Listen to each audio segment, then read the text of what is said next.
Hi, this is Bethany Marshall with Morgan James Publishing, and today I'm speaking with our author, Susie Miller.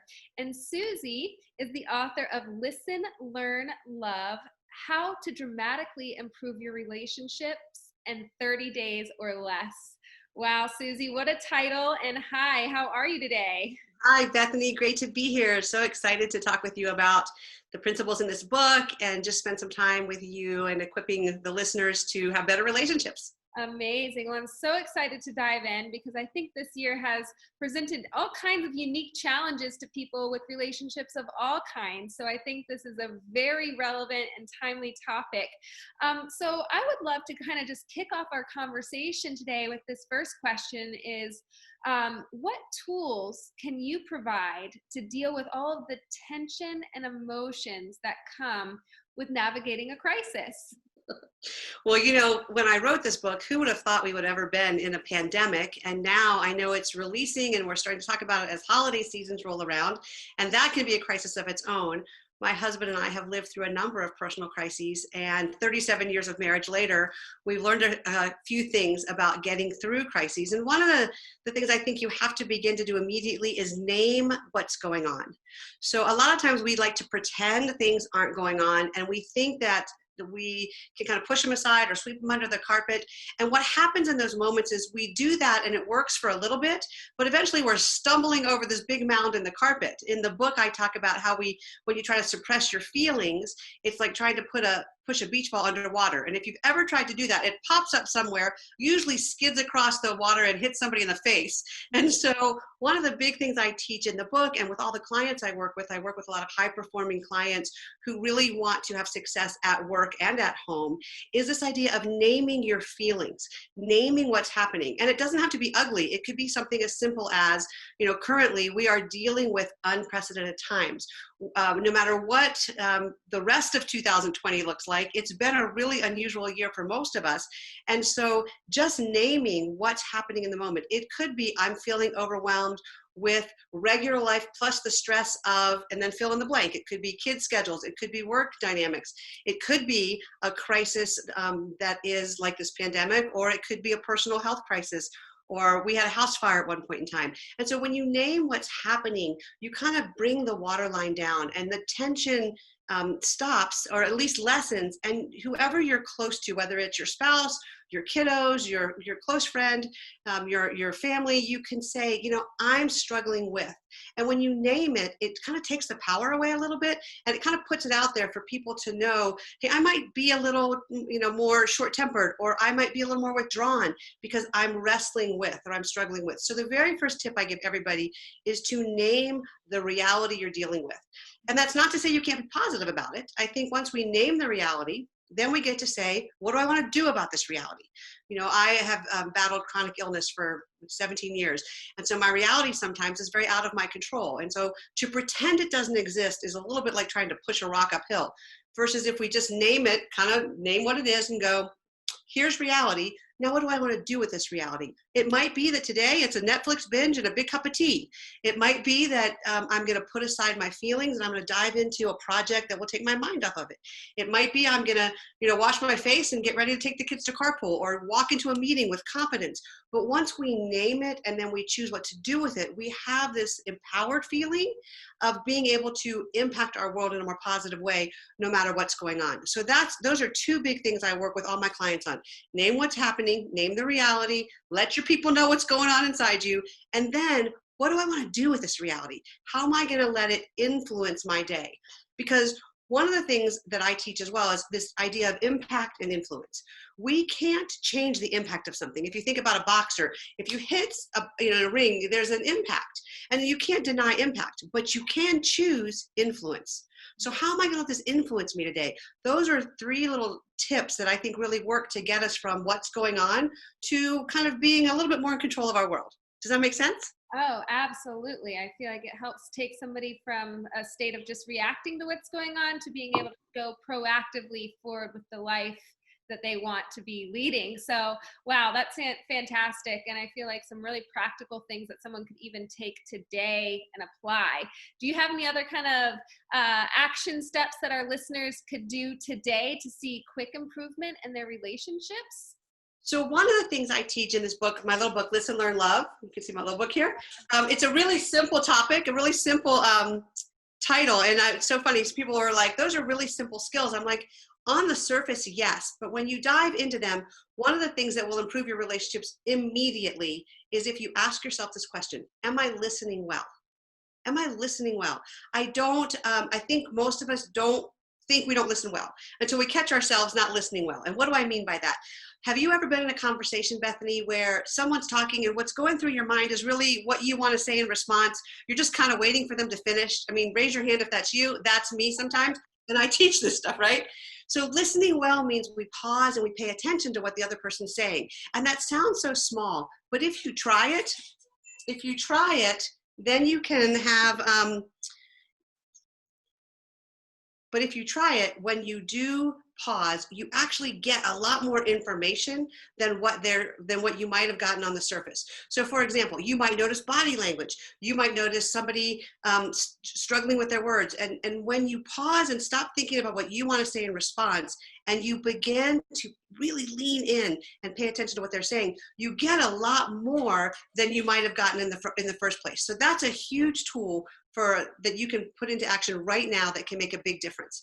I think that when you do that, people kind of look at you and they go, wow, you really heard me. Like, have you ever been in a conversation where you feel that other person just kind of like marking time and you know that they're really not listening? And then you've been in a conversation where somebody just is like, huh, you know? With that pausing and listening well, one of my favorite tools to tell people to use is ask this question: tell me more. Tell me more. Tell me more about that. Because when you do that, people really feel cared about. And we live in such a busy world. You know, you're scrolling, you're screening, you're, Insta, Pinterest, Facebooking, everything. And people just don't feel connected to. They don't feel those touch points. And so an action item for right away literally is to say, tell me more.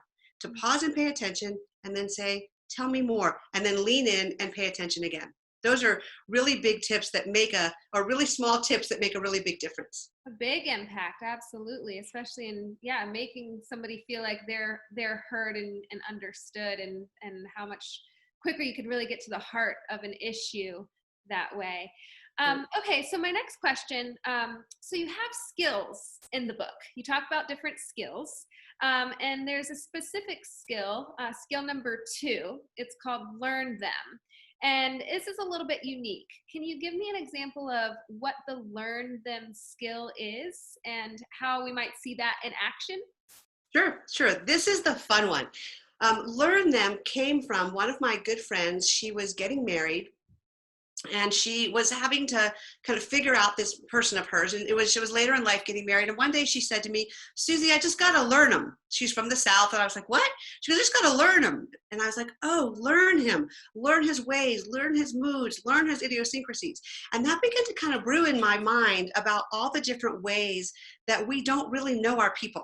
And so I thought about like this skill of what if we really looked at our relationships like a treasure hunt? What if we thought, this person is this uncharted island. I might know some of the beaches, I might know some of the terrain, but I really don't know all of them. And we began to look at this idea of learning the people that are important to us in ways that are deeper, in ways that are more tangible in understanding them. I think this is part of why the Enneagram is so big right now. And Beth and Jeff McCord, who wrote Becoming Us, another Morgan James book, actually teach the Enneagram. The Enneagram, love languages, learning the people in our lives so we begin to understand some of their idiosyncrasies, some of their wiring. And one of the things I do is once you know that, you'll find some of the things that used to bother you kind of ratchet down a little bit because you begin to understand where they came from. I have a couple I've worked with, and he's a real thinker. He's a slow to answer. He takes a long time to kind of think through what he wants to say. And in their conflict, she's let's talk about it now. And learning him meant giving him the time to think through and process what he wanted to say before they finished a conversation. So she learned that was his way of engaging. And instead of them arguing and being tense all the time, and why aren't you answering me? And don't you have something to engage with? She began to set it up like, you know what? I know you like to think things through. I know you like some time to process. So, tomorrow night or Saturday on a walk, can we talk about these three subjects? Maybe something with the kids, maybe a work schedule. And that gave him time to prepare. And so what that did was he felt seen, known, and heard. And then in the conversation, she felt engaged with, and it really reduced the tension. So learning them is such an important part of strong, connected relationships. And right now, with all of the crisis and all of the change going on, and a lot of people spending a lot of time together, they're really learning things about each other that sometimes they don't like, sometimes they're not sure about. But you can begin to take this tool and say, how do I get to know you better? How do I get to know myself better so that we can engage in a more positive and productive way? It can be that, big of a statement, like, what do I know about him? What do I understand about his way or her way of engaging that I might be missing? And then how do I appreciate that in our relationship? One of the stories I tell a lot is my husband and I, we've lived on the road full time for 3 years. And after 35 years of marriage, it's 37 now, I had never had a not ice machine, but when we moved into our tiny house RV, there was no ice machine. Sounds so silly, but we had those ice trays, right?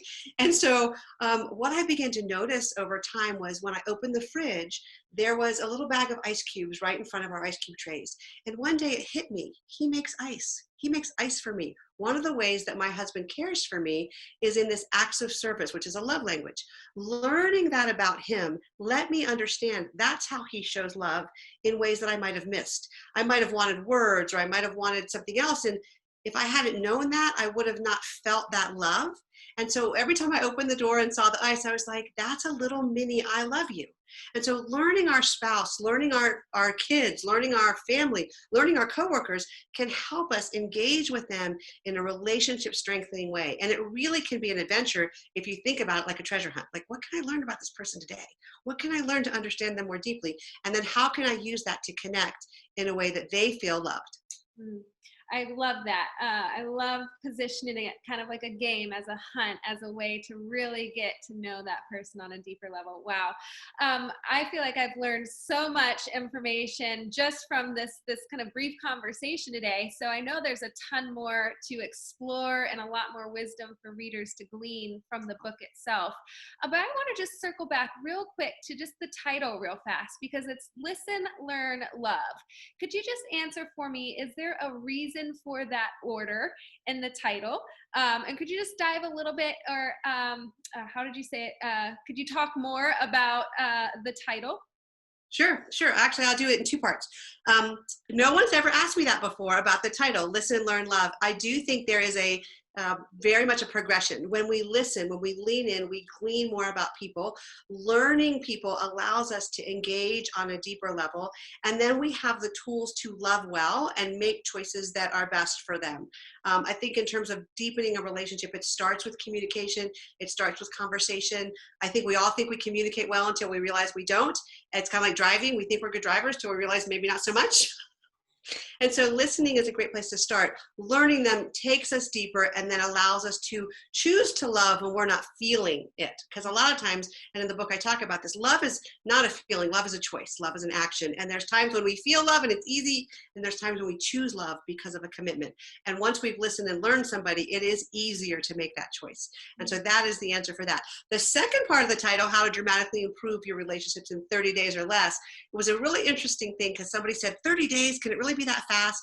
And in the book, I actually give one secret, one tip, one tool where a man tried it, and 24 hours later, he called me and said, oh my gosh, you're not going to believe what happened. My relationship improved already. So you're going to have to get the book to try that.